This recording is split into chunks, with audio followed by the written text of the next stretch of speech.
الحمد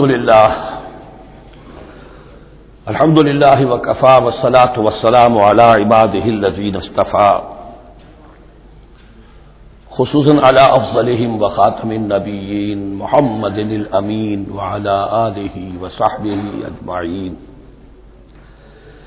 اما بعد فقد قال اللہ تبارک وتعالی کما ورد فی سورۃ البقرہ اعوذ باللہ من الشیطان الرجیم بسم اللہ الرحمن الرحیم الحج اشہر معلومات فمن فرض فیہن الحج فلا رفث ولا فسوق ولا جدال فی الحج وما تفعلوا من خیر یعلمہ اللہ وتزودوا فإن خیر الزاد التقوی واتقون یا اولی الالباب صدق اللہ العظیم۔ پچھلے رکوع سے مناسک حج کا تذکرہ شروع ہو چکا تھا، اور اس کے ضمن میں خاص طور پر یہ کہ اگر کوئی حج کا احرام باندھ کر یا عمرے کا احرام باندھ کر سفر شروع کر دے اور کہیں درمیان میں ایسی رکاوٹ پیش آ جائے کہ اسے احرام کھولنا پڑے بغیر عمرہ کیے اور بغیر حج کیے، تو اس صورت میں کیا قواعد و ضوابط ہیں۔ اب جو یہ رکوع ہے 25واں، اس میں حج کا اصل فلسفہ، اس کی اصل حکمت، اس کی اصل روح کا بیان ہے۔ الحج اشہر معلومات، حج کے مہینے ہیں جو معلوم ہیں، یعنی جو بھی پہلے سے عرب میں رواج چلا آ رہا تھا اس کی توثیق ہو گئی کہ واقعتاً یہ اللہ تعالیٰ ہی کی طرف سے۔ تو حج کے جہاں تک ٹائمنگ کا تعلق ہے، مواقیت کا تعلق ہے، وہ گویا کہ اللہ تعالیٰ کی طرف سے توثیق فرما دی گئی۔ فمن فرض فیہن الحج، تو جو کوئی بھی اپنے اوپر لازم کر لے ان مہینوں میں حج کو، لازم کر لے سے مراد نیت پختہ کر لے، اور نیت پختہ کرنے کی علامت احرام باندھ لے۔ فمن فرض فیہن الحج، تو حج کے لیے جو اپنے اوپر لازم کر لے، فلا رفث ولا فسوق ولا جدال فی الحج، تو احرام کی حالت میں یہاں لفظ حج آیا ہے، ان میں سے پہلی قید جو ہے فلا رفث، تو کوئی شہوت کی بات نہیں ہونی چاہیے۔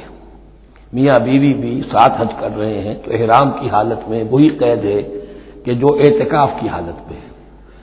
باقی یہ کہ فسوق اور جدال، اللہ کی نافرمانی یا باہم جھگڑنا، اس لیے کہ بہت بڑی تعداد میں لوگوں کا اجتماع ہوتا ہے، سفر میں بھی لوگ ساتھ ہوتے ہیں، تو لوگوں کے غصوں کے پارے جلدی چڑھ جاتے ہیں، اس میں خاص طور پر روکا گیا کہ یہ ہے کہ اس میں امن ہو اور سکون ہو۔ اور آج بھی واقعہ یہ ہے کہ دنیا میں معجزات میں سے ہے یہ، اتنی بڑی تعداد میں لوگوں کا جمع ہونا، اور وہاں امن رہتا ہے، وہاں وہ جنگ و جدال اور جھگڑا اور فساد وغیرہ قطع نظر نہیں آتا۔ یا تو یہ کہ پچھلے دنوں میں کچھ سیاسی اعتبار سے کوئی مہمیں اٹھائی گئی ہیں، یا یہ کہ کچھ چور اچکوں نے بھی جانا شروع کر دیا ہے وہاں پر، لیکن جھگڑا اور جو گالم گلوچ کی نوبت ہم نے اپنے آنکھوں سے نہیں دیکھی، اسے 5-6 مرتبہ حج کی سعادت حاصل ہوئی ہے۔ فلا رفث ولا فسوق ولا جدال فی الحج وما تفعلوا من خیر یعلمہ اللہ، اور جو خیر بھی تم اس کے دوران کرو گے اللہ کے وہ علم میں ہوگا۔ نوافل پڑھ رہے ہو، اضافی طواف کر رہے ہو، کوئی اور بھی جو کام کر رہے ہو، تو اس میں کسی اور کو دکھانے کی ضرورت نہیں ہے، اپنے خاموشی کے ساتھ انسان وہ اپنی جو بھی نیکی مزید کما سکے کمائے، جو بھی مناسک حج ہیں ان پر مستزاد۔ وَتَزَوَّدُوا فَإِنَّ خَيْرَ الزَّادِ التَّقْوَىٰ، اور سفر کے لیے زاد راہ ساتھ لے لیا کرو، اور بہترین زاد راہ تقویٰ ہے۔ اب اس آیت کے دو معنی لیے گئے ہیں، ایک تو یہ کہ بہترین زاد راہ تقویٰ ہے، یعنی سفر میں آپ نے زاد راہ خرچ کی شکل میں تو لے لیا، تقویٰ ہے نہیں، تو پھر کیا ہوگا؟ وہ تو صرف پیسہ خرچ کرنے کے لیے اچھا احرام لے لیں گے، اچھی جگہ لے لیں گے قیام کی، تو تقویٰ اگر نہیں ہے تو حج تو حج ہی نہیں ہوگا۔ لیکن اس کا ایک دوسرا مفہوم جو ہے وہ بھی بہت اہم ہے کہ اگر انسان خود اپنا زاد راہ ساتھ نہ لے تو پھر وہاں مانگنا پڑتا ہے، تو تقویٰ سے مراد یہاں ہے سوال سے بچنا۔ بہتر یہ ہے کہ زاد راہ لے کر چلو، اور یہ کہ اس کے لیے تمہیں کسی کے سامنے سائل نہ بننا پڑے۔ اگر تم صاحب استطاعت نہیں ہو تو حج تم پر فرض ہی نہیں ہے۔ خام خواہ کو ایک شے جو تم پر فرض نہیں ہے اس کے لیے وہاں جا کر بھیک مانگنا، یا یہاں سے بھیک مانگ کر یا چندہ لے کر جانا، یہ تو قطعاً غلط حرکت ہے۔ وَتَزَوَّدُوا فَإِنَّ خَيْرَ الزَّادِ التَّقْوَىٰ وَاتَّقُونِ يَا أُولِي الْأَلْبَابِ، اور یقیناً میرا ہی تقویٰ کرو، مجھی سے ڈرو اے ہوش مندو۔ لَيْسَ عَلَيْكُمْ جُنَاحٌ أَن تَبْتَغُوا فَضْلًا مِّن رَّبِّكُمْ، اس میں تم پر کوئی حرج نہیں ہے، کوئی گناہ نہیں ہے کہ تم حج کے سفر کے دوران اپنے رب کا فضل بھی تلاش کرو۔ آدمی ہندوستان سے پاکستان سے جا رہا ہے، اسے اجناس لے جائے تجارت کے لیے، جو وہاں پر بیچ کر کچھ نفع حاصل کر لے، تو یہ تقویٰ کے منافی نہیں ہے۔ اگر وہاں پر کوئی کاروبار کر سکو کرو۔ فَإِذَا أَفَضْتُم مِّنْ عَرَفَاتٍ، تو پھر جب تم عرفات سے واپس لوٹو، اس لیے کہ اصل حج جو ہے وہ عرفہ ہے، الحج العرفہ، حج کے بقیہ تمام مناسک رہ جائیں، صرف عرفہ میں شمولیت ہو جائے، قیام عرفہ میں تو حج ہو گیا، باقی جو چیزیں رہ گئی ہیں اس کا جو بھی اس کا کفارہ ہے، اس کا جو دم دینا ہے وہ دے دیا جائے، لیکن عرفہ سے اگر آدمی رہ گیا عرفات کے قیام سے تو پھر حج نہیں ہوا۔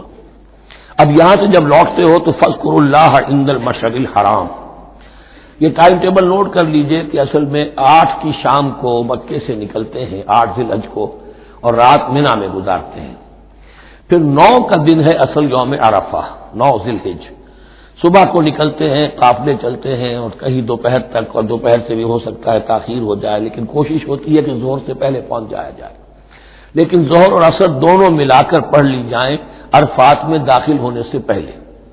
اسی لیے جو مسجد ہے عرفات کے میدان سے ملحق وہ عرفے کے اندر شامل نہیں ہے، وہ اس کی حدود سے باہر ہے، تو اصلیہ اس کا افضل یہی ہے کہ ظہر اور عصر ملا کر وہاں پڑھی جائیں، اور اس کے بعد سے غروب آفتاب تک قیام ہے، وہ عرفات کا قیام ہے، اس میں کوئی نماز نہیں، یعنی جو روایتی جو عبادت ہے اس کے سب دروازے بند۔ اب تو اگر دعا کی آپ کے اندر ایک روح پیدا ہو چکی ہے، اپنے رب سے ہم کلام ہو سکتے ہیں، اور آپ کو حلاوت مناجات حاصل ہو گئی ہے، تو دعا مانگتے رہیے، بس یہی ہے دعا۔ قیام عرفہ جو ہے کھڑے ہو کر بیٹھے ہوئے جس طرح بھی ہو اللہ سے مناجات کرو، یا پھر یہ کہ اگر اس میں کبھی ہو جائے کسی وجہ سے تو آدمی تلاوت کرے، لیکن یہ کہ عام نماز نہیں۔ فَإِذَا أَفَضْتُم مِّنْ عَرَفَاتٍ فَاذْكُرُوا اللَّهَ عِندَ الْمَشْعَرِ الْحَرَامِ، یہ مزدلفہ کا قیام ہے، 9 کی شام کو مغرب کی نماز کا وقت ہو چکنے کے بعد وہاں سے روانگی ہے، لیکن وہاں مغرب کی نماز پڑھنے کی اجازت نہیں ہے۔ اب جاؤ اور مغرب اور عشاء دونوں جمع کرو اس میں مشعر حرام یعنی مزدلفہ میں۔ وَاذْكُرُوهُ كَمَا هَدَاكُمْ، اور یاد کرو اسے، ذکر کرو جیسے کہ تمہیں اس نے ہدایت دی ہے۔ اس سے مراد ہے کہ جو کچھ اللہ کے رسول نے تمہیں سکھایا ہے، ذکر کے جو طور طریقے ہیں، اس کے لیے جو بھی طریقے ہیں وہ اللہ نے ہدایت دی اپنے رسول کے ذریعے۔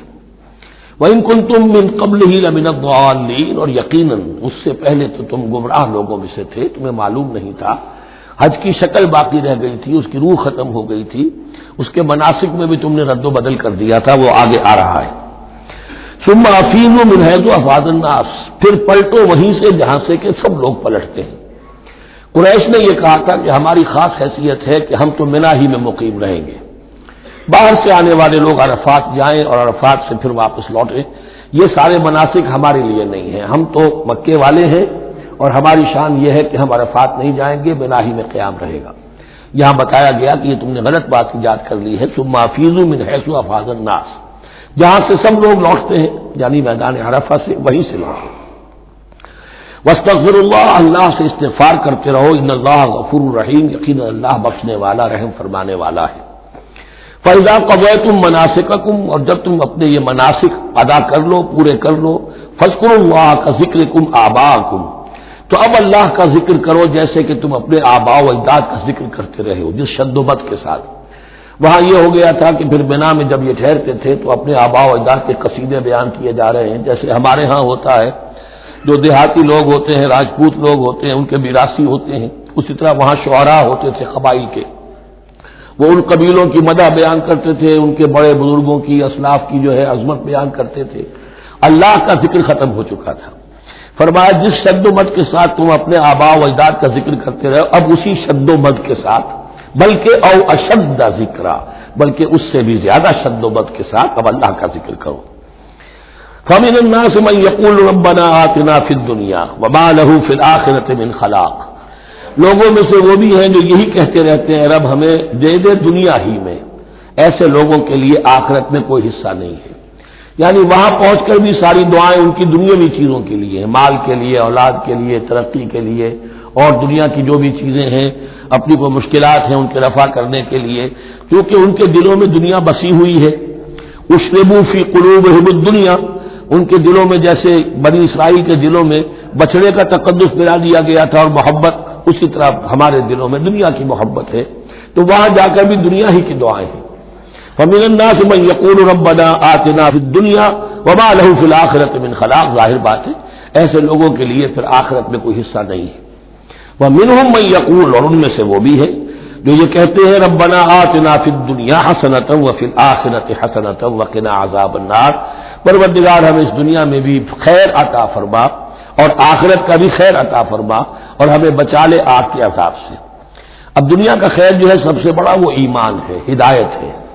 دنیا کا کوئی خیر نہیں ہے جب تک کہ اس کے ساتھ ہدایت اور ایمان نہ ہو، تو سب سے پہلے انسان ایمان طلب کرے، پھر اس کے ساتھ اللہ تعالیٰ دنیا میں کشادگی دے دے، رزق میں بھی کشائش دے دے تو ٹھیک ہے، کوئی بری بات نہیں، اچھی بات ہے، لیکن یہ کہ اصل شے کیا ہے؟ ایمان اور استقامت۔ اولئک لہم نصیب مما کسبوا، یہاں یہ لفظ بہت اہم ہے، ان کے لیے حصہ ہوگا اس میں سے جو انہوں نے کمایا۔ محض یہ دعا کرنے سے، یہ دعا جو ہے یہ کافی نہیں ہو جائے گی۔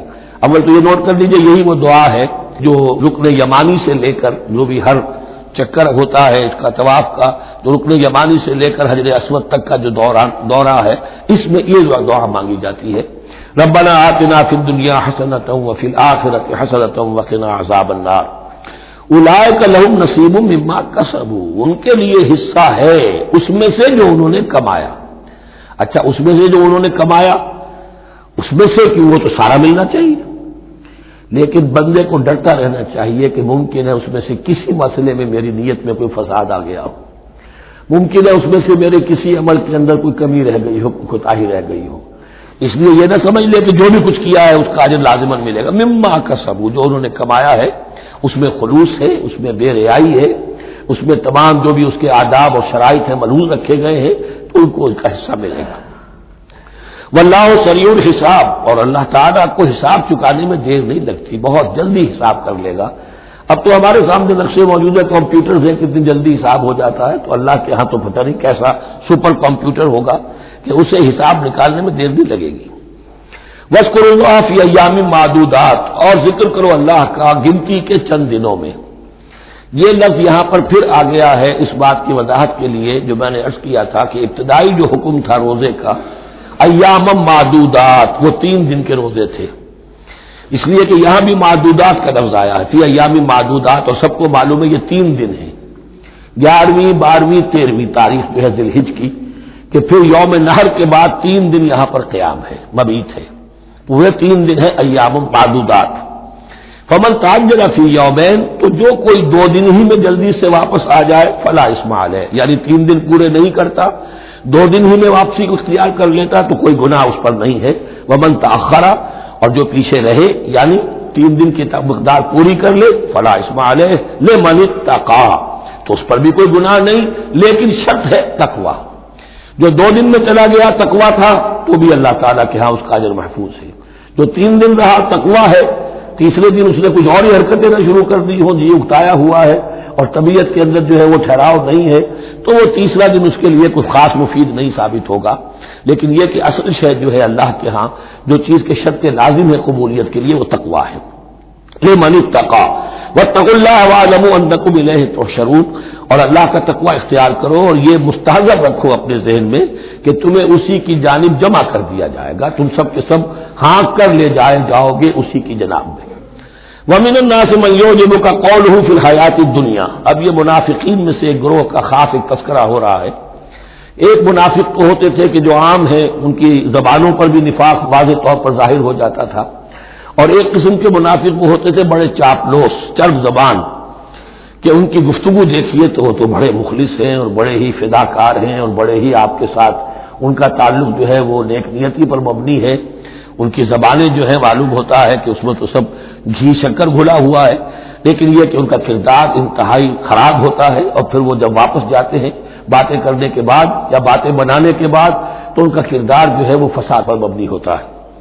وَمِنَ النَّاسِ مَن يُعْجِبُكَ قَوْلُهُ فِي الْحَيَاةِ الدُّنْيَا، اور لوگوں میں سے ایسے بھی ہیں جن کی باتیں تمہیں بڑی اچھی لگتی ہیں دنیا کی زندگی میں، وَيُشْهِدُ اللَّهَ عَلَى مَا فِي قَلْبِهِ، اور وہ اللہ کو بھی گواہ ٹھہراتا رہتا ہے، میں جو کچھ کہہ رہا ہوں اللہ جانتا ہے، میں خلوص سے کہہ رہا ہوں، میں بالکل اپنی نیک نیتی سے کہہ رہا ہوں، اللہ جانتا ہے۔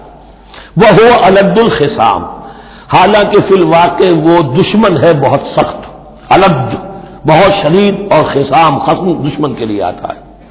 وَإِذَا تَوَلَّى، جب وہ پیٹھ موڑ کے جاتا ہے، سعى فِي الْأَرْضِ، اب وہ زمین میں جو بھاگ دوڑ کرتا ہے، لِيُفْسِدَ فِيهَا، اس میں فساد مچائے، وَيُهْلِكَ الْحَرْثَ وَالنَّسْلَ، اور ہلاک کرے، کہیں کسی کی کھیتی جلا دی، کہیں کسی کا کوئی جانور جو ہے وہ ختم کر دیا، مار دیا۔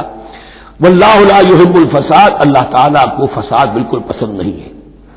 وَإِذَا قِيلَ لَهُ اتَّقِ اللَّهَ، جب ایسے شخص سے کہا جاتا ہے کہ تم اللہ کا خوف کرو، اللہ سے ڈرو، تم باتیں ایسی کرتے ہو، عمل تمہارا یہ ہو رہا ہے، سوچو تو صحیح۔ اخذت العزت بالاسم، تو اس کو اپنی عزت نفس، جھوٹی عزت نفس گناہ پر اور جما دیتی ہے۔ ایک شخص وہ ہوتا ہے جس سے خطا ہو گئی، غلطی ہو گئی، اس نے اپنی خطا تسلیم کر لی تو اصلاح کر لے گا۔ ایک وہ ہے کہ جو کیسے مان لوں میری غلطی ہے، اس کی جھوٹی انا جو ہے اور جو اس کی جھوٹی عزت نفس ہے وہ اسے اور گناہ کے اوپر چپکا دیتی ہے۔ اخذت العزت بالاسم، اس کو اور اس پر جامد کر دیتی ہے۔ فحسبہ جہنم، تو اس کے لیے تو اب کافی ہے جہنم ہی، وَلَبِئْسَ الْمِہَادُ، اور یقیناً وہ بہت برا ٹھکانہ ہے۔ روایات میں آتا ہے کہ یہ شخص خاص تھا اخنس ابن شریق، اس کا یہ کردار ہے، لیکن یہ تو یوں سمجھیے کہ شان نزول کے اعتبار سے یہ بات ٹھیک ہے، اور یہ کہ تعویل خاص میں اس کو بھی سامنے رکھیں گے، لیکن یہ بھی وہی ہے، کردار ہے، یہ کردار ہر جگہ آپ کو ملے گا۔ اصل میں کردار کو پہچاننا چاہیے اور اس کے حوالے سے اللہ تعالیٰ سے ہدایت طلب کرنی چاہیے کہ اس کردار سے اللہ تعالیٰ ہمیں اپنی حفظ ایمان میں رکھے۔ وَمِنَ النَّاسِ مَن يَشْرِي نَفْسَهُ ابْتِغَاءَ مَرْضَاتِ اللَّهِ، قرآن کا یہ عام اسلوب ہے کہ تقابل ضرور کرتا ہے، فوری تقابل، تو اس میں لوگوں میں سے وہ بھی ہے جو اپنے آپ کو بیچ دیتے ہیں اللہ کی رضا جوئی کے لیے، اپنا تن من دھن، ان صلاتی و نسکی و محیایا و مماتی للہ رب العالمین۔ ومن الناس من یشری نفسہ ابتغاء مرضات اللہ واللہ رؤوف بالعباد، اور اللہ اپنے ایسے بندوں کے حق میں بہت شفیق ہے۔ ظاہر بات ہے جس نے یہ ارادہ کر لیا ہو، نیت کر لی ہو، کبھی ایسے شخص سے بھی کوئی کوتاہی ہو سکتی ہے، حالات ہو سکتے ہیں عارضی سے، کبھی جذبات میں آ کر کوئی غلط قدم اٹھ گیا، اللہ پہ معاف فرمائے گا، بڑی شفقت کے ساتھ معاف فرمائے گا۔ طے کر لے انسان، ایک سیدھا راستہ یہی بن جائے، ان صلاتی و نسکی و محیایا و مماتی للہ رب العالمین، تو پھر یہ ہے کہ کوئی تیز دوڑے گا، کوئی آہستہ چل سکے گا، مختلف صلاحیتوں کے لوگ ہوتے ہیں، اس میں فرق و تفاوت رہے گا، لیکن جس نے یہ عزم کر لیا ہے اللہ تعالیٰ ان کے حق میں بہت شفیق ہے۔ یا ایھا الذین آمنوا ادخلوا فی السلم کافہ، اے اہل ایمان اسلام میں داخل ہو پورے کے پورے۔ یہ گویا کہ وہ بات اب کہی جا رہی ہے کہ جس کا ریورس یا کانورس ہم بنی اسرائیل کے ساتھ جو خطاب تھا اس میں پڑھ چکے ہیں۔ افتؤمنون ببعض الکتاب وتکفرون ببعض، کیا تم ہماری کتاب، ہمارے دین، ہماری شریعت کے ایک حصے کو مانتے ہو اور ایک کو رد کر دیتے ہو؟ فما جزاء من يفعل ذلك منكم الا خزي في الحياة الدنيا ويوم القيامة يردون الى اشد العذاب، تو جو کوئی بھی تم میں سے یہ روش اختیار کرے گا اس کی کوئی سزا اس کے سوا نہیں ہے کہ دنیا میں ذلت اور خواری ان پر مسلط کر دی جائے اور قیامت کے دن شدید ترین عذاب میں جھونکیے۔ اس کو اب مثبت پیرائے میں مسلمانوں سے کہا جا رہا ہے، یا ایھا الذین آمنوا ادخلوا فی السلم کافہ، ریزرویشنز کے ساتھ نہیں، ایکسیپشنز کے ساتھ نہیں، اللہ کی بندگی تو کرنی ہے اس معاملے میں نہیں، اللہ کے حکم تو ماننا ہے لیکن یہ حکم نہیں میں مان سکتا، یہ ایک کی بھی نفی جو ہے وہ گویا کہ کل کی نفی ہو جائے گی۔ ادخلوا فی السلم کافہ، ٹیک اٹ اور لیو اٹ، یہ پیکج ڈیل ہے، اس میں جزوی بات نہیں ہو سکتی۔ ولا تتبعوا خطوات الشیطان، اور دیکھو شیطان کے قدموں کی پیروی نہ کرو، اس کے نشانات راہ جو ہیں، اس کے نشانات قدم جو ہیں ان کی پیروی نہ کرو۔ انہ لکم عدو مبین، وہ تو یقیناً تمہارا بڑا کھلا دشمن ہے۔ فإن زللتم من بعد ما جاءتكم البينات، پھر اگر تم پھسل گئے اس کے بعد بھی کہ تمہارے پاس یہ واضح تعلیمات آ چکی ہیں، فاعلموا ان اللہ عزیز الحکیم، تو جان لو کہ اللہ تعالیٰ پھر زبردست ہے، اس میں دھمکی کا پہلو آ گیا کہ پھر اللہ کی جو ہے پکڑ سخت ہوگی. حکیم بھی ہے، اس کی پکڑ میں بھی حکمت ہے. اگر یہ پکڑ نہ ہو تو ظاہر بات ہے کہ پورا نظام جو ہے دین کا وہ پھر بالکل ایک بے منطقی. اگر اللہ کی طرف سے کسی گناہ پر پکڑ ہی نہیں ہے تو پھر یہ آزمائش کیا ہوئی؟ پھر جزا و سزا کا کیا سوال؟ پھر جنت اور دوزخ کا کیا معاملہ؟ هل ينظرون الا ان ياتيهم الله في ظلل من الغمام والملائكة وقضي الامر. ایک جو نفس انسان کو پٹی پڑھاتا ہے وہ تو یہ ہے کہ دین کا یہ حصہ تو آرام سے کرتے رہو، جو میٹھا وہ حق اور جو کڑوا ہے وہ تھو. دوسری پٹی یہ پڑھاتا ہے کہ ابھی ذرا یہ ٹھیک ہے کہ اللہ کا حکم ہے، یہ بھی حکم ہے، دین کا یہ بھی تقاضا ہے، ابھی ذرا ذمہ داریاں ہیں، ابھی ذرا بچوں کے معاملات ہیں، بچے برسر کار ہو جائیں، بچیوں کے ہاتھ پیلے ہو جائیں، میں ذرا ریٹائرمنٹ بھی لے لوں تو پھر یہ مکان بنا لوں، پھر میں اپنے آپ کو دین کے لیے پھر خالص کر لوں گا دین کے لیے، پھر میں وہی کام کروں گا. یہ سب سے بڑا دھوکہ ہے، وہ وقت کبھی نہیں آتا. اسی لیے فرمائے کس شے کا انتظار کر رہے ہیں؟ هل ينظرون الا ان ياتيهم الله في ظلل من الغمام، کہ اللہ تعالیٰ آ جائے بادلوں کے سائبانوں میں، والملائکۃ اور فرشتے آ جائیں، وقضی الامر اور پھر فیصلے چکا دیا جائے گا. کیا معلوم کب وہ گھڑی آ جائے. یہ مہلت امت تو اچانک ختم ہو سکتی ہے. پوری دنیا کی قیامت بھی جب آئے گی اچانک آئے گی، اور ہر شخص کی ذاتی قیامت تو اس کے سر کے اوپر تلوار کی طرح لٹکی ہوئی ہے کہ من مات فقط قامت قیامت ہو، جو مر گیا اس کی قیامت تو آ گئی. کیا تمہارے پاس گارنٹی ہے یہ سارے کام کرو گے کب تک زندہ رہو گے اور پھر بھی تمہارے جسم میں کوئی توانائی کوئی رمق باقی رہ جائے گی کہ دین کا کوئی کام کر سکو؟ تو جان لو تم کس چیز کا انتظار کر رہے ہو سکتا ہے اچانک اللہ کی طرف سے مہلت ختم ہو جائے. اسٹاپ رائٹنگ، 3 گھنٹے ہو گئے، بس اب جو لکھ لیا، اب آگے تمہارے پاس مہلت نہیں ہے. وَإِلَى اللَّهِ تُرْجَعُ الْأُمُورُ، اور یقیناً تمام معاملات اللہ ہی کی طرف لوٹا دیے جائیں گے. سل بنی اسرائیل کم آتیناہم من آیۃ بینہ، اے مسلمانوں پوچھ لو بنی اسرائیل سے ہم نے انہیں کتنی روشن نشانیاں دی. یعنی دیکھو تم بھی کہیں انہیں کے راستے پر نہ چلنا، جیسا کہ حضور نے فرمایا تھا لَتَتَّبِعُنَّ سُنَنَ مَن قَبْلِكُمْ، تم لازماً پیروی کرو گے اور چلو گے انہیں کے نقوش پا پر. سل بنی اسرائیل کم آتیناہم من آیۃ بینہ وَمَن یُبَدِّلْ نِعْمَتَ اللَّهِ مِن بَعْدِ مَا جَاءَتْهُ فَإِنَّ اللَّهَ شَدِیدُ الْعِقَابِ.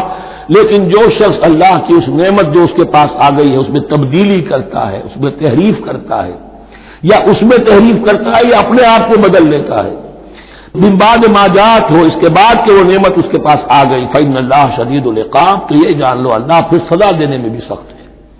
اس کی مثال وہی رکھیے کہ 2 مرتبہ فرمایا یا بنی اسرائیل اذکروا نعمتی التي انعمت علیکم وانی فضلتکم علی العالمین، لیکن انہی سے کہا گیا ضربت علیہم الذلۃ والمسکنۃ وباؤوا بغضب من اللہ.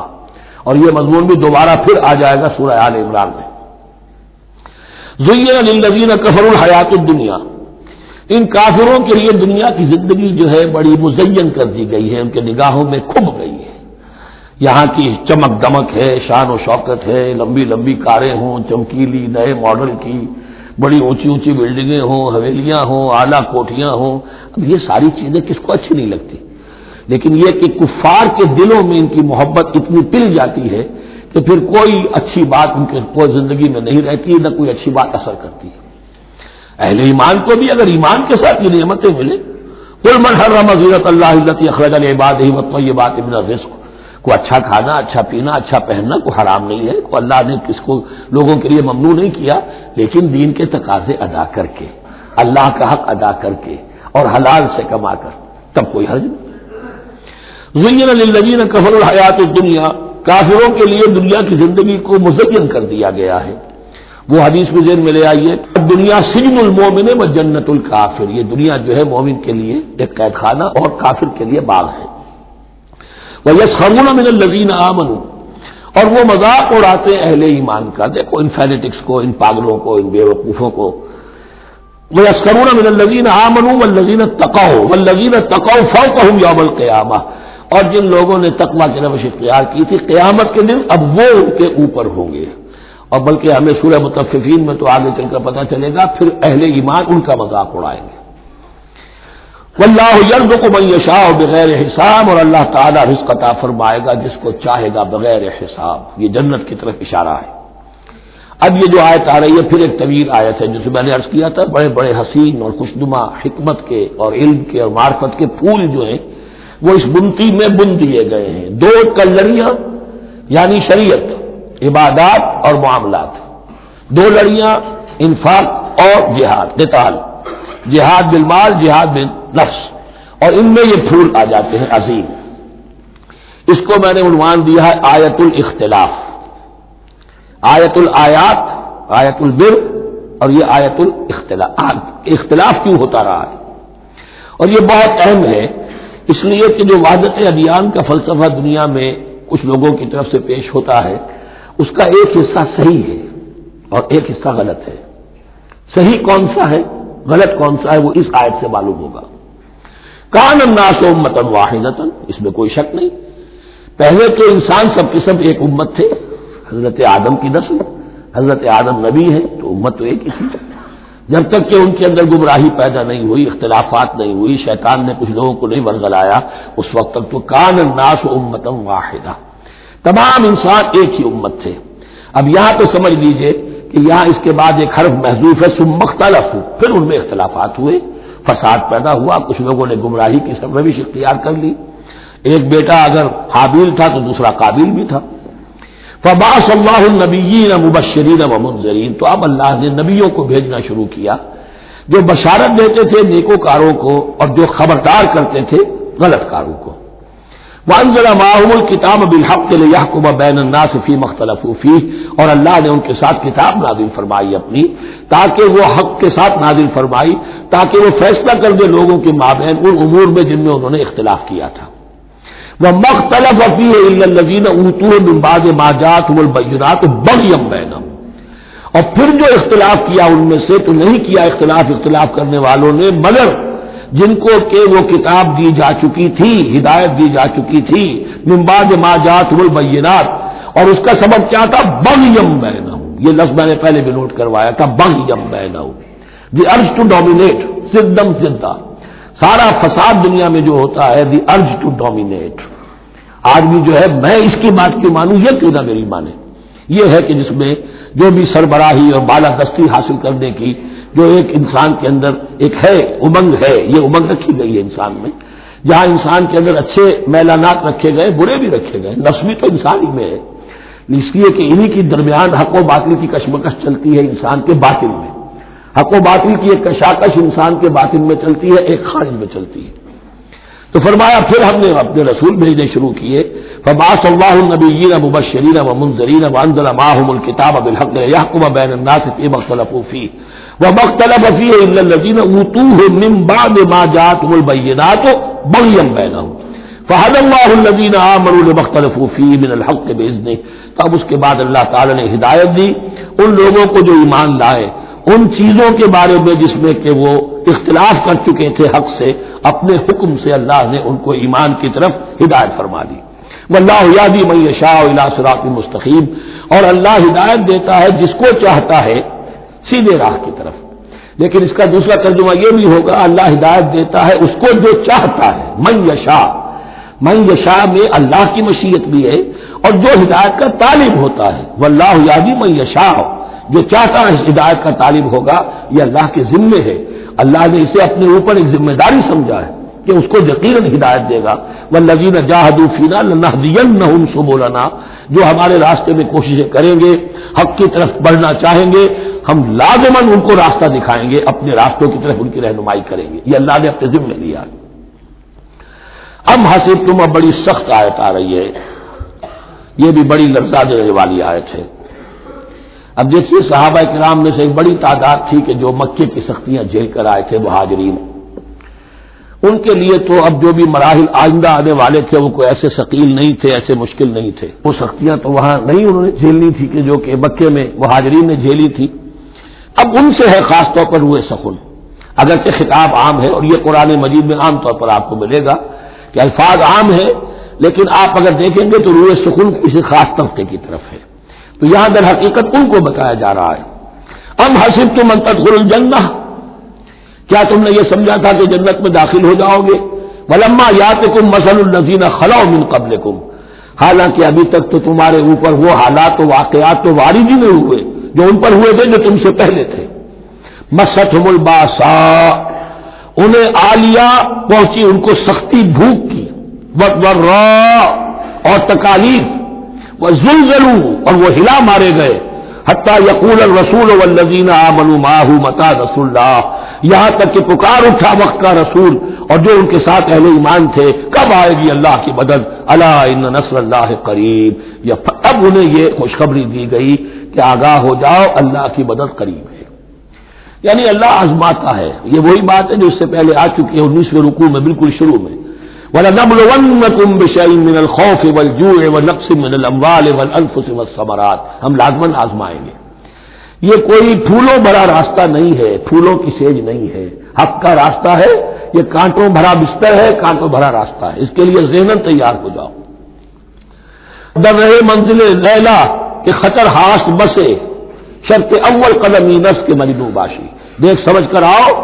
ام حسبتم ان تدخلوا الجنة ولما يأتكم مثل الذين خلوا من قبلكم مستهم البأساء والضراء وزلزلوا حتى يقول الرسول والذين آمنوا معه متى نصر الله الا ان نصر الله قريب۔ یہ آیت پھر مسلمانوں کو، صحابہ کرام کو سورہ صف میں یہ خوشخبری سنائی گئی جبکہ غزوہ احزاب واقع ہو چکا تھا اور شدید ترین امتحان سے محمد الرسول اللہ اور ان کے صحابہ گزر چکے تھے کامیابی کے ساتھ، تب انہیں خوشخبری دی گئی ہے۔ سورہ صف اس وقت نازل ہوئی ہے، وَأُخْرَىٰ تُحِبُّونَهَا نَصْرٌ مِّنَ اللَّهِ وَفَتْحٌ قَرِيبٌ، اب تمہارے لیے وہ خوشخبری ہے اے نبی، بشر المومنین، اپنے اہل ایمان ساتھیوں کو بشارت دے دیجئے کہ اب وہ وقت آ گیا ہے کہ اللہ کی نصرت کے دروازے کھلتے چلے جائیں گے۔ یسألونک ماذا ينفقون، یہ آپ سے پوچھ رہے ہیں کہ وہ کیا خرچ کریں، جو انفاق کے لیے کہا جا رہا ہے کیا خرچ کریں۔ تو انسان جو بھی بھلائی کے لیے خرچ نکالے اس میں سب سے پہلا حق ان کا ہے، قل ما انفقتم من خیر، کہہ دیجئے جو بھی تم خرچ کرو خیر میں سے، دولت میں سے، مال اسماد میں سے، فللوالدین، سب سے پہلا جو حق ہے وہ والدین کا ہے، والاقربین اور رشتہ داروں کا ہے، والیتامى اور یتیموں کا ہے، والمساکین اور محتاجوں کا ہے، وابن السبیل اور مسافر کا ہے، وما تفعلوا من خیر فإن اللہ بہ علیم، اور جو بھی خیر تم کماؤ گے، جو کام بھی اچھا کرو گے، جان لو وہ اللہ کے علم میں ہے۔ یہ ضرورت نہیں ہے کہ دنیا واقف ہو اس سے، تمہیں اگر اللہ سے لینا ہے تو اللہ تو رات کے اندھیرے میں بھی دیکھ رہا ہے، اور تمہارے داہنے ہاتھ میں جو کچھ دیا ہے بائیں کو پتہ نہیں چلا تو اللہ کو تو پھر بھی پتہ چل گیا۔ اب یہ سخت آیت اور آ گئی، کتب علیکم القتال، اب میں نے کہا تھا نا کہ یہ لڑیاں جو ہیں چونکہ بٹی ہوئی ہیں تو ایک لال اور ایک پیلی اور ایک ہری اور ایک نیلی، تو یہ نظر آتی ہے ایک طرف سے کہ کٹے ہوئے ہیں رنگ، ان کو کھول دیں گے تو ہر لڑی مکمل ہو جائے گی، ایک گویا کہ تسلسل ہے۔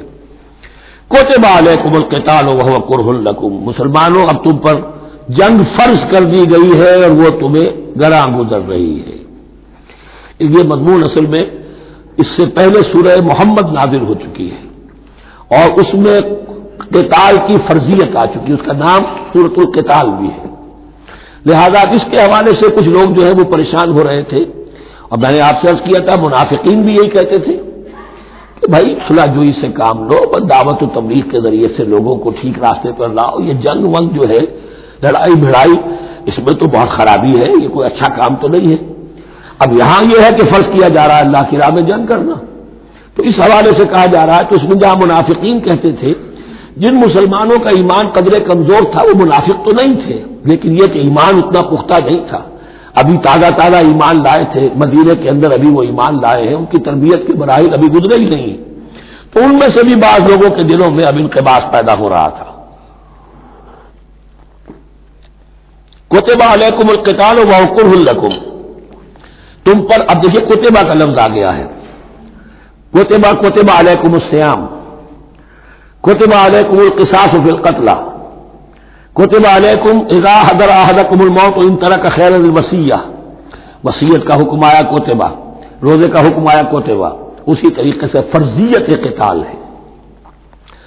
کتب علیکم القتال وہو کرہ لکم، وہ تمہیں بری لگ رہی ہے، وعسیٰ ان تکرہوا شیئا، اور ہو سکتا ہے کہ تم کسی شے کو ناپسند کرو، وہو خیر لکم، حالانکہ اسی میں تمہارے لیے خیر ہو، وعسیٰ ان تحبوا شیئا وہو شر لکم، اور ہو سکتا ہے کہ تم کسی چیز کو پسند کرو حالانکہ وہ تمہارے لیے شر ہو، واللہ یعلم وانتم لا تعلمون، اللہ جانتا ہے تم نہیں جانتے، تم اپنی عقل پر ایمان نہ رکھو، تم اللہ کی وحی پر ایمان رکھو، تم اللہ کے رسول پر ایمان رکھو.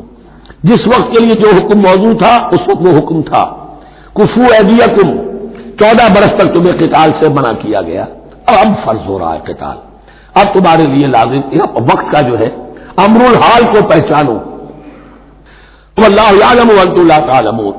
یسألونک عن الشہر الحرام قتال فیہ. اب جب جنگ کا حکم شروع ہو گیا تو اب وہ پوچھتے تھے کہ یہ جو مہینے حرمت والے ہیں، حج کا ہے، عمرے کا ہے، تو اس میں جنگ کرنا کیسا ہے؟ اس لیے کہ سیرت میں یہ واقعہ آتا ہے، وقت نہیں تفصیل سے میں بیان کر سکوں، کہ نخلا کی وادی میں ایک مقابلہ ایسا پیش آ گیا تھا کہ وہ رجب کا مہینے کا بھی دن تھا اور اس میں ہی کوئی قتال ہو گیا، مسلمانوں کے ہاتھوں ہوا یا مسلمانوں کے اوپر ایسی سچویشن ہو گئی کہ انہیں مجبوراً وہ کام کرنا پڑا. اس پر شور اٹھا دیا. دیکھو ان لوگوں کا کیا حال ہے، بنے پھرتے ہیں اللہ والے، رسول والے، دین والے، آخرت والے، اور ان کا حال یہ ہے کہ یہ حرمت والے مہینے کو انہوں نے بٹا لگا دیا، اس میں جنگ کی ہے. یہ اصل میں ان حضرات کی طرف سے گویا کہ اللہ تعالیٰ اپنے ان مومن بندوں کی طرف سے خود صفائی پیش کر رہے ہیں. یسألونک عن الشہر الحرام قتال فیہ، یہ پوچھتے ہیں آپ سے حرمت والے مہینوں میں قتال کا حکم. قل قتال فیہ کبیر، کہہ دیجیے ہاں حرمت والے مہینے میں جنگ کرنا بہت بڑی بات ہے، یعنی بہت بڑا گناہ ہے. لیکن وصد عن سبیل اللہ وکفر بہ والمسجد الحرام واخراج علیہ منہ اکبر عند اللہ. یہ بھی تو دیکھو کہ جن لوگوں نے وہ جرم کیے ہیں کہ جنہوں نے اللہ کے راستے سے روک دیا، اللہ کا کفر کیا، مسجد حرام کے راستے روک دیے مسلمانوں کے لیے، اب یہ نہیں جا سکتے، بیت اللہ میں عبادت نہیں کر سکتے. اخراج اہلہ منہ، اس میں سے لوگوں کو نکلنے پر مجبور کر دیا مکے کے مسلمانوں کو. اکبر عند اللہ، گناہ تو وہ بھی ہے لیکن یہ کہیں بڑا گناہ ہے اللہ کے نزدیک. تو سینس آف پروپورشن ہونا چاہیے کہ کس چیز کے مقابلے میں کس شے کی برائی ہے. والفتنۃ اکبر من القتل، یہ پہلے بھی آ چکا ہے. والفتنۃ اشد من القتل، اب آیا والفتنۃ اکبر من القتل. فتنہ ہر وہ کیفیت ہے جس میں صاحب ایمان کے لیے ایمان پر قائم رہنا اور اسلام پر عمل کرنا مشکل ہو جائے. آج کا پورا معاشرہ فتنہ ہے، اسلام پر عمل کرنا مشکل ہے. بدماشی کے راستے کھلے ہوئے ہیں، حرام خوری کے راستے کھلے ہوئے ہیں. حلال عقل حلال، دانتوں پسینہ آئے تو شاید نصیب ہو. شادی کے نکاح کے راستے بند کیے ہوئے ہیں، یہ شرطیں ہیں اور یہ شرطیں ہیں اور یہ شرطیں ہیں اور یہ ہے اور یہ چیزیں ظالمی ہیں، اور زنا کے راستے کھلے جائیے. جس معاشرے کے اندر جب غلبہ باطل کا ہوگا حق پر چلنا ممکن نہیں رہے گا. وہ جو باطل کا غلبہ ہے وہ سب سے بڑا فتنہ ہے.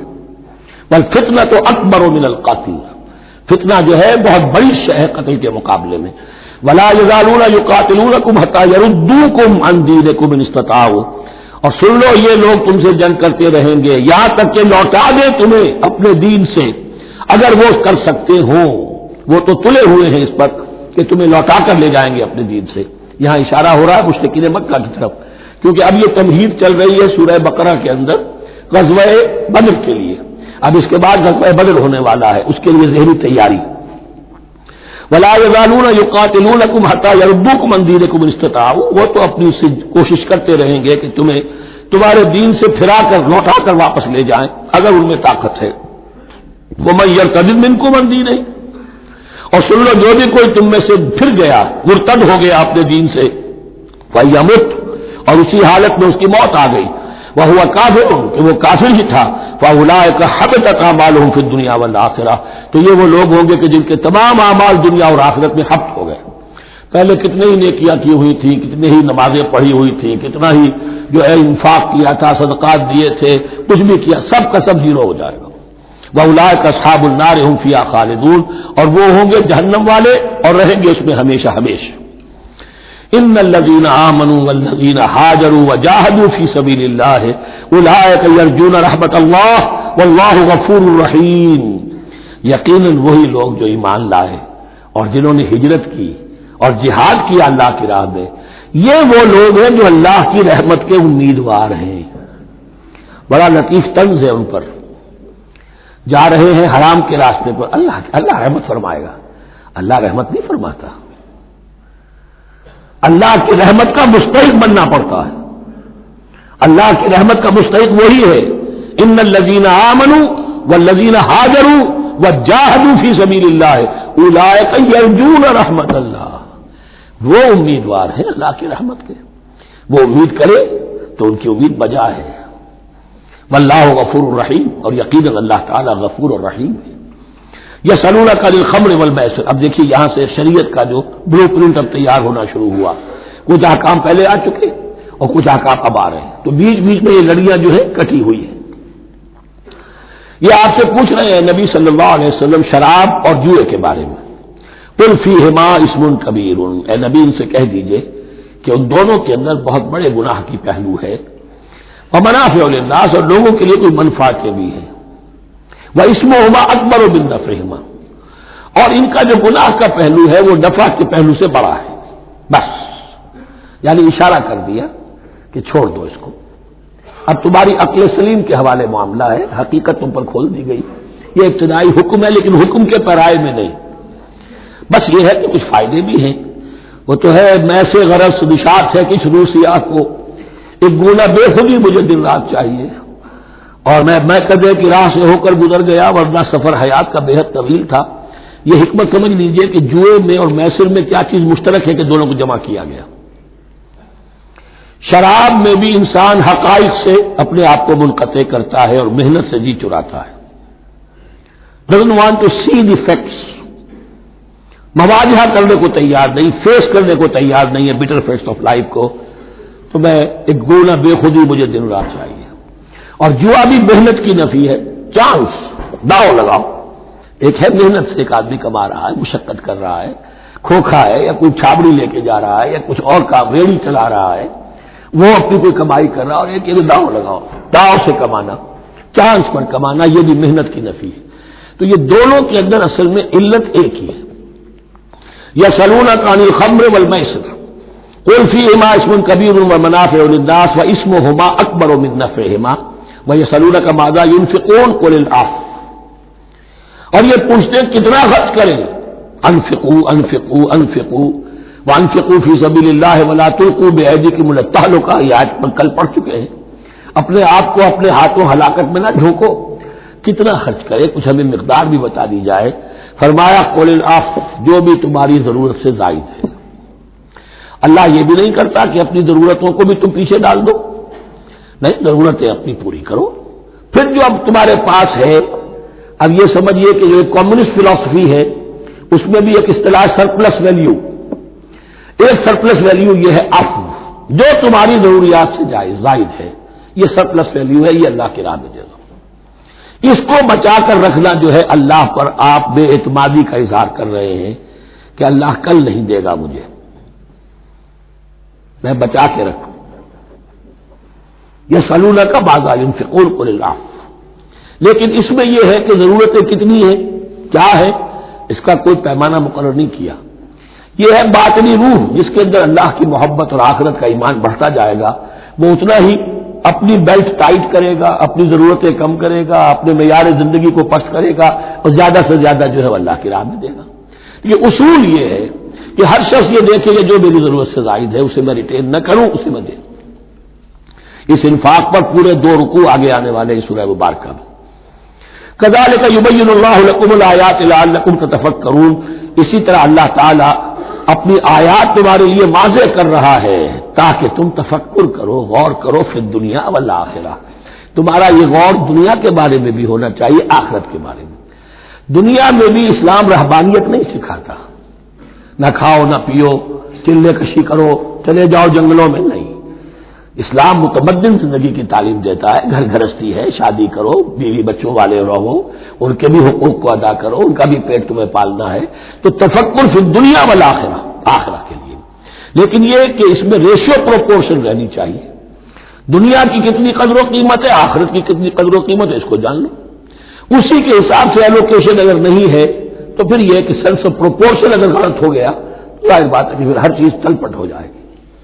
ایک دوا کے نسخے میں کوئی چیز زائد تھی، کوئی کم تھی، آپ نے جو کم تھی اسے زیادہ کر دیا، جو زائد تھی کم کر دیا، تو اب ہو سکتا ہے کہ یہ نسخہ شفا نہ رہے، نسخہ ہلاکت بن جائے۔ وَيَسْأَلُونَكَ عَنِ الْيَتَامَىٰ، اور یہ آپ سے پوچھ رہے یتیموں کے بارے میں، قُلْ إِصْلَاحٌ لَهُمْ خَيْرٌ، اے نبی ان سے کہہ دیجئے ان کے لیے ان کی مصلحت کو پیش نظر رکھنا یہ ہے کہ جو بہتر ہے، نیکی ہے، بھلائی ہے۔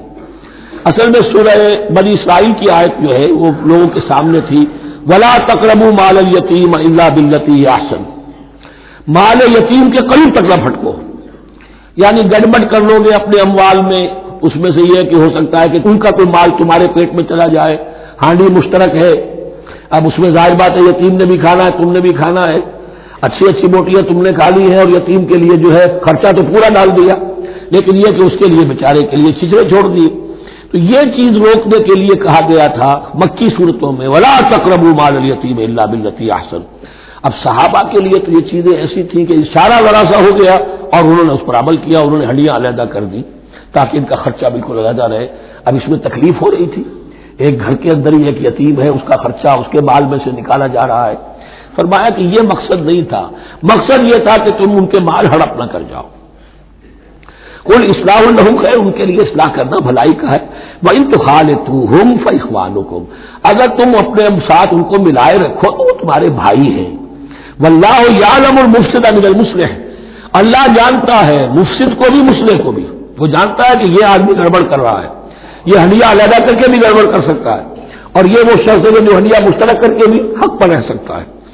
وَلَوْ شَاءَ اللَّهُ لَعَنَتَكُمْ، اگر اللہ چاہتا تو تمہیں سختی میں ڈالے ہی رکھتا، تم پر مشقت جو ہے یہ کیے رکھتا۔ ان اللہ عزیز الحکیم، یقیناً اللہ زبردست ہے، حکمت والا ہے۔ ایک طرف وہ سختی بھی کرتا ہے، زبردست ہے، لیکن وہ اس کے ہر حکم کے اندر حکمت بھی ہے، اور جہاں حکمت نرمی کی متقاضی ہوتی ہے وہاں وہ رعایت بھی دیتا ہے۔ وَلَا تَنكِحُوا الْمُشْرِكَاتِ حَتَّىٰ يُؤْمِنَّ، اور مشرک عورتوں سے نکاح نہ کرو جب تک کہ وہ ایمان نہ لے آئیں۔ وَلَأَمَةٌ مُؤْمِنَةٌ خَيْرٌ مِّن مُشْرِكَةٍ وَلَوْ أَعْجَبَتْكُمْ، ایک مومنہ خواہ وہ لونڈی ہو وہ بہتر ہے ایک مشرکہ سے خواہ وہ آزاد عورت ہو۔ وَلَوْ أَعْجَبَتْكُمْ، اور مزید یہ کہ وہ تمہیں اچھی بھی لگتی ہو۔ وَلَا تُنكِحُوا الْمُشْرِكِينَ، اور نہ نکاح میں دو اپنی عورتوں کو، اپنی بیٹیوں کو مشرکوں کے، حتیٰ یؤمنوا، جب تک کہ وہ ایمان نہ لے آئیں۔ وَلَعَبْدٌ مُّؤْمِنٌ خَيْرٌ مِّن مُّشْرِكٍ وَلَوْ أَعْجَبَكُمْ، مسلمان اگر غلام ہے تو وہ بھی بہتر سمجھو مشرک سے جو آزاد ہے اور وہ تمہیں پسند بھی ہے، مالدار بھی ہے یا اور بھی ہے، اس کے اندر دوسرے پہلو بھی ہیں۔ اولئک یدعون الی النار، دیکھو وہ جو ہے وہ پکار رہے ہیں، آگ کی طرف بلا رہے ہیں، تمہیں بھی لے جائیں گے، تمہاری اولاد کو بھی لے جائیں گے۔ واللہ یدعو الی الجنۃ والمغفرۃ باذنہ، اللہ تمہیں بلا رہا ہے جنت کی طرف اور مغفرت کی طرف اپنے حکم سے۔ وَيُبَيِّنُ آیاتہ لِلنَّاسِ لَعَلَّهُمْ يَتَذَکَّرُونَ، اور اللہ اپنی آیات واضح کر رہا ہے لوگوں کے لیے تاکہ وہ نصیحت اخذ کریں۔ وَيَسْأَلُونَكَ عَنِ الْمَحِيضِ، اور وہ عورتوں کے ایام ماہواری کے بارے میں آپ سے سوال کر رہے ہیں۔ قُلْ هُوَ أَذًى، کہہ دیجئے وہ ایک ناپاکی بھی ہے اور ایک تکلیف کا مسئلہ بھی ہے۔ فَاعْتَزِلُوا النِّسَاءَ فِي الْمَحِيضِ، تو حیض کی حالت میں اگر تمہاری بیویاں ہوں تو ان سے علیحدہ رہو، مقاربت نہ کرو۔ وَلَا تَقْرَبُوهُنَّ حَتَّىٰ يَطْهُرْنَ، اور ان سے مقاربت نہ کرو یہاں تک کہ وہ پاک ہو جائیں۔ فَإِذَا تَطَهَّرْنَ، اور جب وہ خوب پاک ہو جائیں، فَأْتُوهُنَّ مِنْ حَيْثُ أَمَرَكُمُ اللَّهُ، تو اب ان کی طرف جاؤ، جو بھی تمہیں تعلق قائم کرنا ہے کرو، جہاں سے کہ تمہارے رب نے تمہیں حکم دیا، اللہ نے حکم دیا ہے۔ یہ اللہ کا حکم کیا ہے؟ یہ ہے امر طبیعی، ہر انسان جانتا ہے، ہر حیوان کو معلوم ہے، وہ طبیعی شے ہے۔ لیکن یہ کہ اب عورتوں کے ساتھ بھی اگر انسان جو ہے وہ لواطت کا فعل شروع کر دے قوم عمل لوط، تو ظاہر بات ہے کہ عمل قوم لوط تو وہ چیز جو ہے غلط ہے، وہ حرام ہے۔ یہ تو اللہ تعالیٰ نے جو بھی تمہاری فطرت میں ڈالا ہے راستہ، وہ در حقیقت من حیث امرکم اللہ، ان اللہ یحب التوابین ویحب المتطہرین، یقیناً اللہ محبت کرتا ہے بہت توبہ کرنے والوں سے اور بہت پاک بازی اختیار کرنے والوں سے، ان ناپاک چیزوں سے دور رہنے میں۔ نساؤکم حرث لکم، تمہاری بیویاں تمہارے لیے کھیتیوں کے مانند ہیں، جیسے کھیت میں بوتے ہو فصل کاٹتے ہو، بیویوں کے ذریعے سے اللہ تعالیٰ تمہیں اولاد عطا کرتا ہے۔ فاتو حرثکم انا شئتم، تو جو بھی کھیتی والی جگہ ہے ادھر تم جاؤ جدھر سے چاہو، یعنی اس میں یہ ہے کہ کوئی رکاوٹ نہیں ہے، وہ داہنی طرف سے بائیں طرف سے جدھر سے بھی ہو، لیکن ہو وہ فرض کے اندر، وہ وقت کے اندر معاملہ نہ ہو۔ فاتو حرثکم انا شئتم وقدموا لانفسکم، اور اپنے آگے کے لیے سامان کرو، یعنی اپنی اولاد۔ انسان جو ہے بڑھاپے کے لیے اس کا ایسٹ بنتی ہے اس کی اولاد۔ آج تو دنیا اولاد سے بھاگتی ہے، لیکن ایک زمانے میں تو اولاد جو ہے وہ عصائے پیری شمار ہوتی تھی۔ وَقَدِّمُوا لِأَنفُسَكُمْ وَاتَّقُوا اللَّهَ وَاعْلَمُوا أَنَّكُمْ مُلَاقُوهُ، اور اللہ کا تقوی اختیار کرو۔ ابھی آپ دیکھیں گے کہ جو حکم بھی شریعت کا آئے گا بار بار تکرار کے ساتھ جو ہے اس میں جو تقویٰ کا ذکر بار بار آئے گا کہ ایک قانون ہے، اس کی قانونیت ہے، ایک ہے تقویٰ۔ قانون کی لاکھ پیروی کی جا رہی ہے، تقویٰ نہ ہو تو وہ قانون جو ہے وہ مذاق بن جائے گا، تماشا بن جائے گا۔ اس کے بعد مثالیں آئیں گی ابھی۔ واتقوا اللہ واعلموا انکم ملاقوہ، اور اللہ کا تقویٰ اختیار کرو اور جان لو تمہیں اس سے مل کر رہنا ہے، حاضر ہونا ہے اس کے جناب میں۔ وبشر المؤمنین، اور اے نبی اہل ایمان کو بشارت دے دیجئے۔ ولا تجعلوا اللہ عرضۃ لایمانکم، ایک اور حکم آ گیا، اللہ تعالیٰ کا نام جو ہے وہ تختہ مشق نہ بنا لو اپنی قسموں کے لیے۔ قسم کھا بیٹھا میں تو اللہ کی قسم کھا بیٹھا ہوں، اب یہ قسم کھا بیٹھا اس لیے میں یہ کام نہیں کر سکتا، چاہے وہ نیکی کا کام تھا، کسی وقت غصے میں آدمی آ کر قسم کھا بیٹھتا ہے۔ حضرت ابوبکر صدیق نے بھی قسم کھا لی تھی۔ مستح ان کا ایک ایسا تھا مسلمان غریب کہ جس کی وہ مدد کیا کرتے تھے، لیکن مستح بھی جب حضرت عائشہ پر تہمت میں ملوث ہو گیا تو حضرت ابوبکر نے قسم کھا لی کہ یہ بدبخت جس کی میں سرپرستی کرتا رہا یہ بھی میری بیٹی پر تہمت لگانے میں شامل ہو گیا، اب میں اس کی کبھی مدد نہیں کروں گا۔ یہ سورہ نور میں آئے گا، ان سے کہا گیا نہیں ایسا نہ کرو، تم اپنے نیکی کے دروازے کو کیوں بند کرتے ہو؟ قسم کھا لی، قسم کو کھول دو، کفارہ دو۔ ولا تجعلوا اللہ عرضۃ لایمانکم ان تبروا وتتقوا، نیکی کا کام کرنے سے، تقویٰ کے کام سے رکنے کے لیے قسم کھا لینا، وتصلحوا بین الناس، اور اس سے کہ لوگوں کے مابین مصالحت کرو۔ اب آپ نے کسی دو بھائیوں کے درمیان جھگڑا تھا، مصالحت کی کوشش کی، آپ کی بات نہیں مانی گئی، اب اللہ کی قسم ہے صاحب اب میں آپ کے معاملے میں دخل نہیں دوں گا، اب میں تو قسم کھا بیٹھا۔ نہیں بھائی، اصلاح بین الناس جو ہے، اصلاح ذات البین، یہ کرتے رہو، اور ایسی قسم کھائی ہے اس کا کفارہ دے دو۔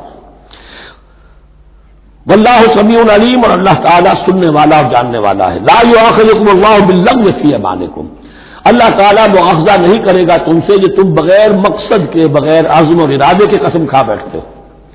یہ عربوں کا رواج ہے، واللہ باللہ کے بغیر ان کا کوئی جملہ شروع ہی نہیں ہوتا، تو یہ در حقیقت قسم کھانے کا ان کی اس وقت نیت نہیں ہوتی، بلکہ یہ ان کا ایک جس کو ہم کہتے ہیں تکیہ کلام ہے، ان کا ایک اسلوب ہے گفتگو کا، واللہ باللہ ہے، تو اس پر مؤاخذہ نہیں ہے۔ ولکن یؤاخذکم بما کسبت قلوبکم، ہاں جو تم نے ارادہ کر کے، تمہارے دلی ارادے کے ساتھ جو تم نے قسم کھائی ہے، پھر اس پر مؤاخذہ ہوگا، اس سے توڑو گے، اس کا ایک کفارہ ہے وہ بعد میں آئے گا، وہ کفارہ جو ہے وہ پھر سورہ مائدہ کے اندر آ جائے گا۔ میں نے عرض کیا تھا کہ یہ اصل میں سورہ بقرہ میں بلو پرنٹ آ رہا ہے شریعت اسلامی کا، اور اس کے جو اصل چیزیں ہیں وہ پوری تکمیلی احکام وہ پھر آخر میں آئیں گے، کچھ سورہ نساء ہے، کچھ سورہ مائدہ۔ واللہ غفور حلیم، اللہ غفور ہے، بخشنے والا ہے، اور حلیم ہے، فوراً نہیں پکڑتا، فوراً سزا نہیں دیتا، مہلت دیتا ہے کہ اصلاح کر لو۔ للذین یؤلون من نسائہم تربص اربعۃ اشہر، اب یہ بھی ایک قسم کھا لی جاتی تھی کہ کسی وقت کسی مرد نے، کسی شوہر نے قسم کھا لی اب میں اپنی بیوی کے قریب نہیں جاؤں گا، ناراض ہو گئے، غصہ آ گیا، میں تمہارے سے کوئی تعلق نہیں رکھوں گا، یہ ایلا کہلاتا تھا۔ حضور نے بھی ایلا فرمایا تھا اپنی ازواج مطہرات سے جب انہوں نے کچھ زیادہ نفقے کا مطالبہ کیا تھا کہ اب عام مسلمانوں کے ہاں بھی خوشحالی آ گئی ہے تو اب ہمارے اوپر یہ سختی کیوں ہے، ہمارا بھی جو نفقات ہیں، ہمارا جو خرچ ہے وظائف ہے بڑھائے جائیں۔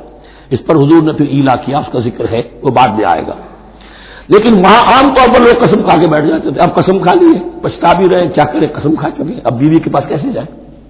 اب وہ بیوی معلق ہے، نہ وہ شادی شداؤں میں ہے اور نہ وہ علیحدہ ہے، آزاد ہے۔ للذین یؤلون من نسائہم تربص اربعۃ اشہر، 4 مہینے کے لیے تو وہ انتظار کیا جا سکتا ہے۔ فإن فاؤوا، اس دوران میں اگر وہ لوٹے، اپنی قسم کو ختم کرے اور رجوع کر لے، تعلق کے ذن و شوق قائم کرے، فإن اللہ غفور رحیم، تو اللہ تعالیٰ غفور و رحیم ہے۔ وإن عزموا الطلاق، اور اگر وہ طلاق کا ارادہ کر چکے ہوں کہ واقعتاً اب ان سے سیپریشن ہی ہے، فإن اللہ سمیع علیم، تو اللہ تعالیٰ سننے والا، جاننے والا ہے۔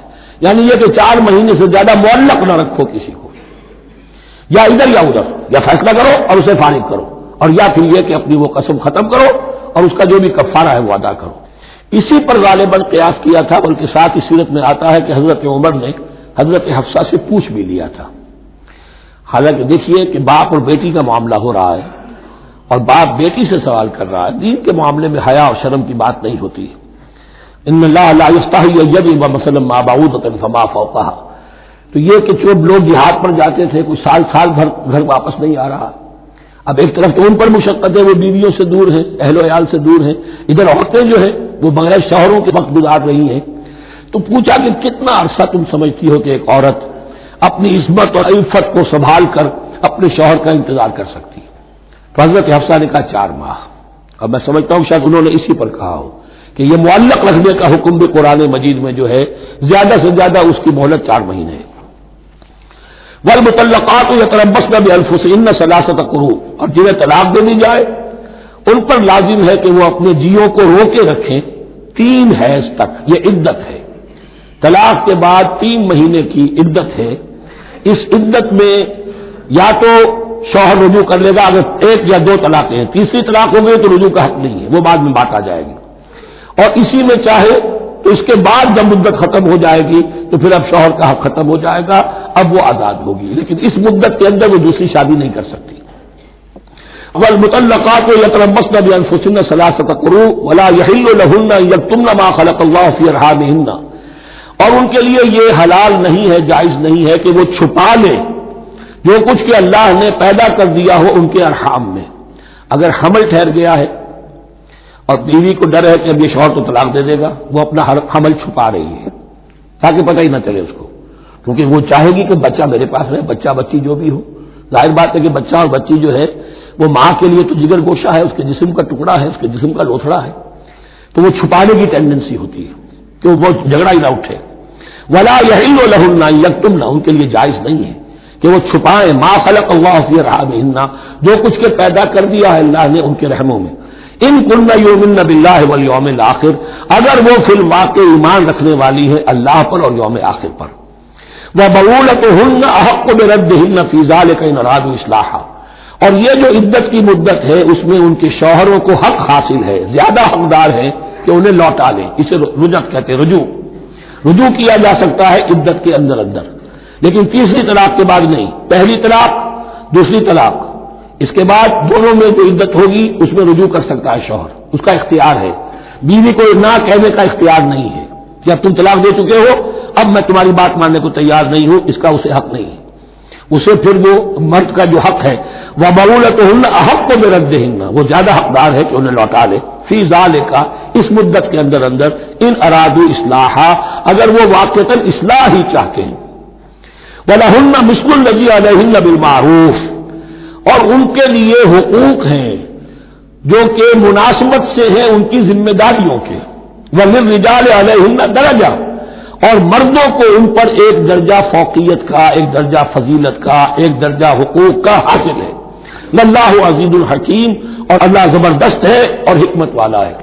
یہ آیت اصل میں اس زمانے میں بہت مس انٹرپریٹ ہوئی ہے اور بعض مترجمین نے بھی ترجمہ غلط کیا ہے. یعنی اس کا یہ ترجمہ کرنا لہن مثل الذی علیہن، ان کے بھی حقوق مردوں پر ویسے ہی ہیں جیسے مردوں کے حقوق ہیں ان پر، تو یہ تو مساوات ہو گئی.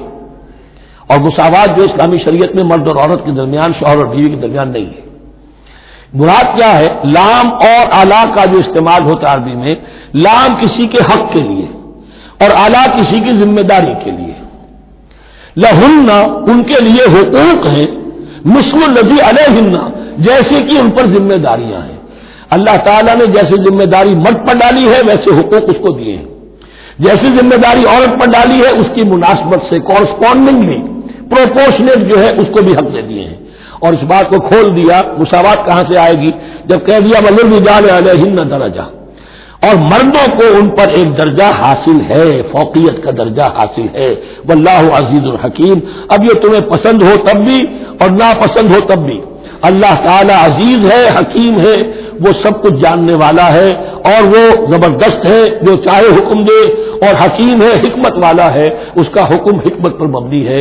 بارک اللہ لی ولکم فی القرآن العظیم ونفعنی وإیاکم بالآیات والذکر الحکیم.